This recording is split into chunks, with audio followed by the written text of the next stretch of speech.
this is Jack Whitby from JCAD Pictures, and I'm answering the question, what have you learned about technologies from the process of constructing this product?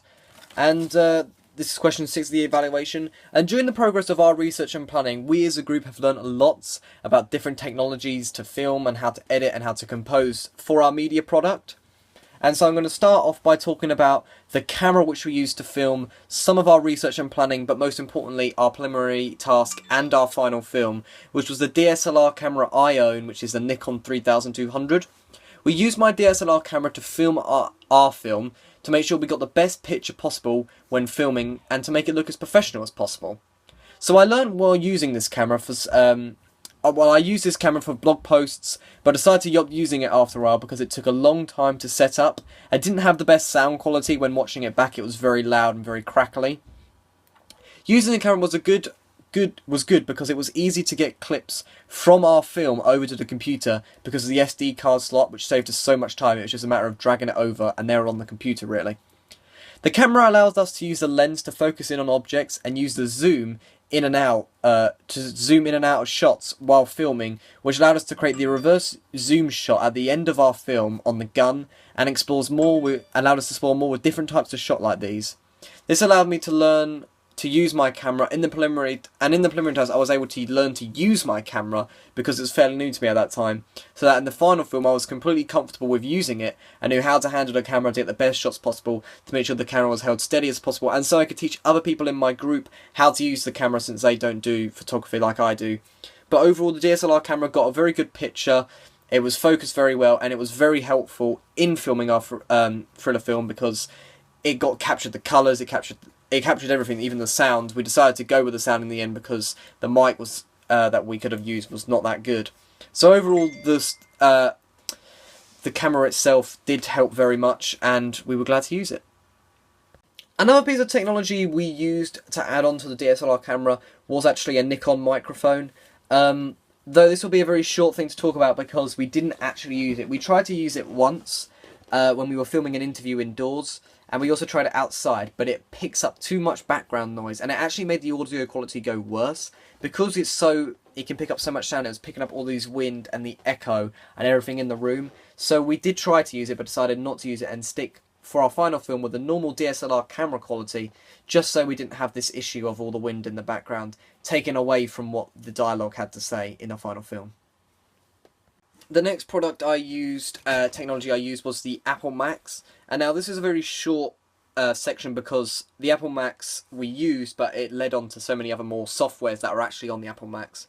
So at first I'd never used an Apple Mac, I didn't know how to use it or how to transfer clips onto it, but I was able to teach myself to move files around and put them onto Premiere Pro to edit them together.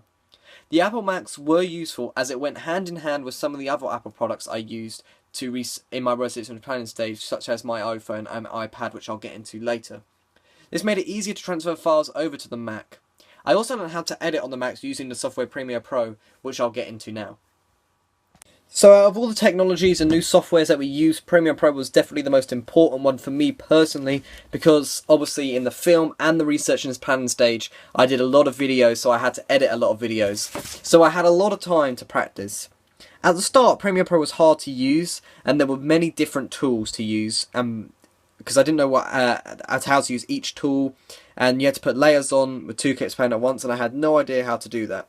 However, as the research and planning went on, I did a lot of video blog posts, so this allowed me to get lots of practice cutting clips together and having several layers, so I could have multiple clips playing at once.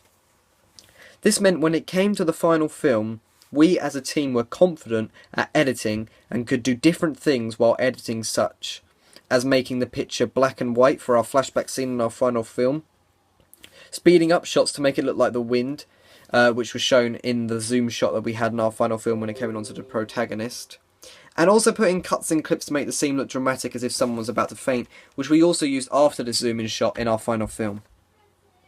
I also learnt how to colour change, because some of our clips were seconds after each other, but the lighting completely changed, so that we had to use the colour change so the lighting change wasn't so obvious. So obviously where we took so long to take in between each scene, he was in one position the next, and all he had to do was run around a corner, and then the next, the lighting had completely changed, whereas slightly different location, slightly different time, so we had to fix this.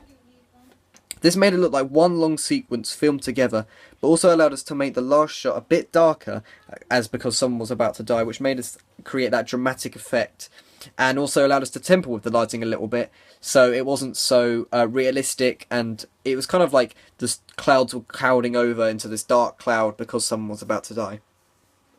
We also had to learn how to do titles on the software. We were able to resize and change the font of the titles and place them in exactly the right positions on screen, with a nice transaction for them to appear on screen. However, this method slightly changed in our final film, which I will talk about in the After Effects section of this video. The type of titles in a thriller film mean a lot, as it can set the mood for a film, whether the best be distorted and ripped to show a horror theme, or fast-paced and bold like in our one to convey a chase scene and convey something action and convey the action is going on. This allowed us to change the speed of the film and make it fast-paced and quick edits, especially in the chase scene, which conveyed it was a fast-paced, intense chase scene with lots of action. So overall, Premiere Pro allowed me to do lots more creative box posts, allowed me to do lots more creative posts, like my question 2, when me and another member of my group, Daniel, did a documentary on the representation of people. But it also allowed me to do simple videos like this and just have a voiceover talking about things, which allowed us to get more mark overall in the research and planning, and also because of the practice we had from the preliminary task and the research and planning, it meant that when it came to our final film, we could add in much more edits which we felt would get us higher marks, which we felt in the story more. So overall, Premiere Pro definitely helped us the most in our research and planning stage. Next, the software we used was After Effects. And we used After Effects to first of all make our production team ident. We found this a challenge as we looked at many tutorials on YouTube in order to make the ident. One person in particular, Daniel in our group, spent a lot of time making this ident because we had all tried our several attempts, but nothing seemed to work for us. It didn't seem to look very professional. The animation wasn't brilliant on it.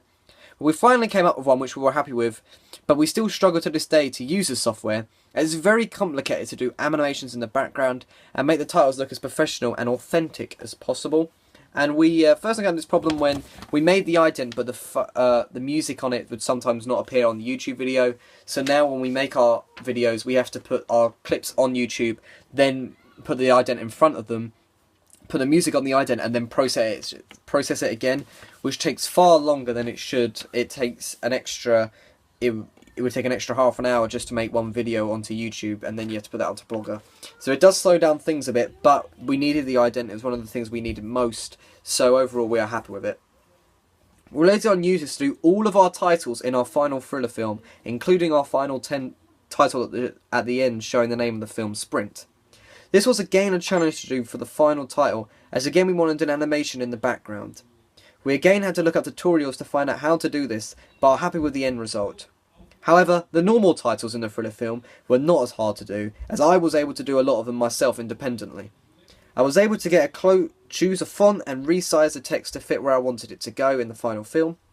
However, though this did make the titles look better in the film rather than just doing titles on Premiere Pro, which would look a bit more tacky, it did make it harder as you had to put where you wanted the text in the right position on After Effects to make it fit in the final film, which was very time-consuming and difficult, but I think it paid off in the final product.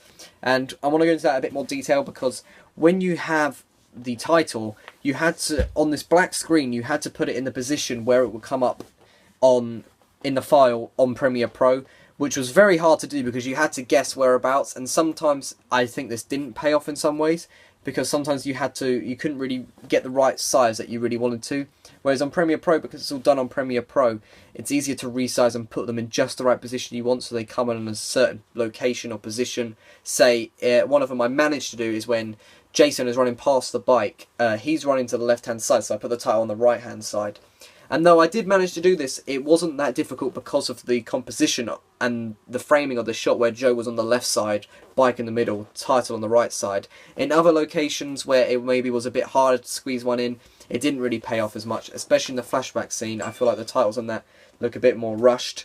But overall, the titles do look better than what they would have done on Premiere Pro. and it allowed us to make our ident and our final sprint title. And the final sprint title, I think, is very good with the rain in the background. So overall, I was happy with using After Effects, and I think as a team we did a good job on it.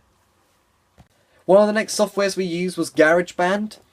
We used GarageBand to create our music for our final thriller film. Though personally I did not use it much, I did watch another member of my team who was experienced on the software make the music for our film, which was Anthony. He does music and had to use it for before. So to get the best quality music we wanted, we decided, us other 3 members in the group, to kind of watch him and maybe give him feedback on the film music rather than tempering with it. I like the software because you can take different pre-recorded pieces of music and combine them together to make your own original melody, which could be played to your liking. This means you can create a song and make it fit to anything you'd like. So overall, I'm very happy with GarageBand. I was happy with the music we would be able to create. I like the way you can mix and match, trim down clips to make your own personal music. And I think this is a very easy way to make music compared to having to do the sheet music and redevelop it all together. And it was fun to use as well. The final technology I decided to use when making our research and planning our final film and our research and planning and final film was my iPhone 6 and iPad mini. I used my own iPhone to record very few clips for my research and planning. This was a good way as I always had my phone on me, and if I needed to film something, it does not take a long time to set up and can film anywhere at any time. It's also made it easier for me to film my audience research, as in some agreed to let me interview them. I could quickly use my phone to record this. This is similar to my iPad, where it's easier for me to film myself, such as now, and it's a lot quicker to set up and still has a clear picture.